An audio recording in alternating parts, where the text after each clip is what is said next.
the stand I took at the United Nations on the Congo, and particularly on the legitimate government headed by Mr. Patrice Lumumba as Prime Minister, was based purely on principle.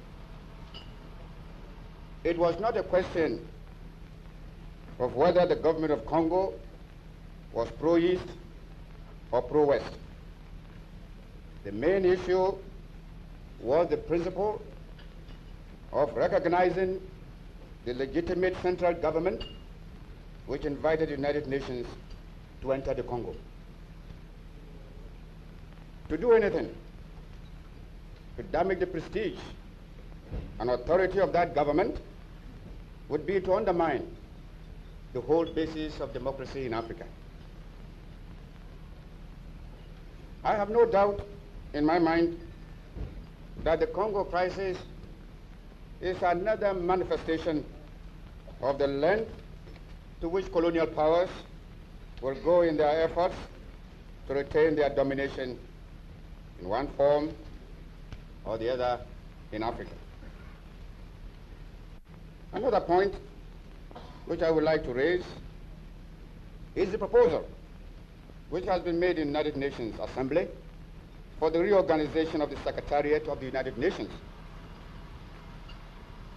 Whatever considerations may be advanced for or against this proposal, I consider that the time has come for the appointment of 3 Deputy Secretaries General acceptable to the Western and Eastern blocs and to the neutralist countries.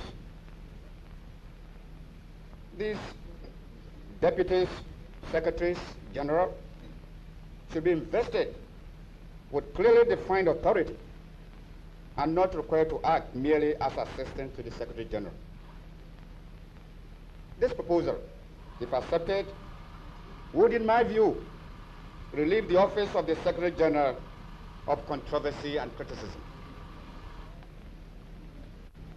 Because I think one fact that must be recognized at this General Assembly is the fact that whether you have the East or the West, these neutralist, non-committed countries are also becoming a force within the United Nations.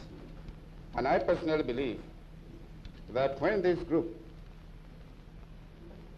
if this group plays its part, well, it might be a very good balancing influence on both sides. President Eisenhower and Chairman Khrushchev consulted in advance? No. As far as I know, I don't think they were consulted in advance.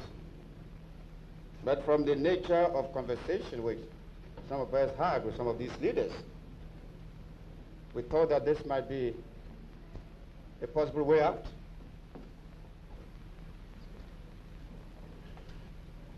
I think much can be achieved if President Eisenhower and Mr. Khrushchev were to meet. At least it will break the ice, which at the moment is making it possible for them to meet. If only they can meet and shake hands, I think that's a ground to begin future talks.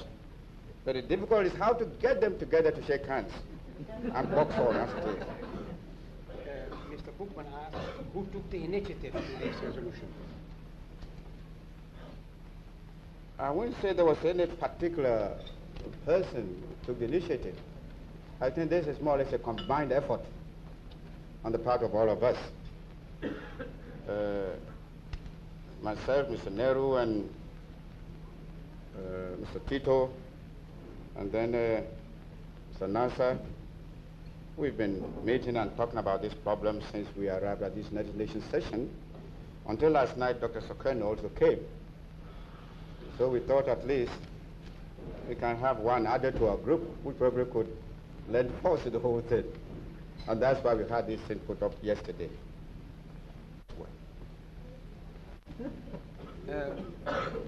Mr. Lecture of Le Monde in Paris asked, in the meeting between the neutrals and the great powers proposed by you this morning, do you think you can represent all of Africa?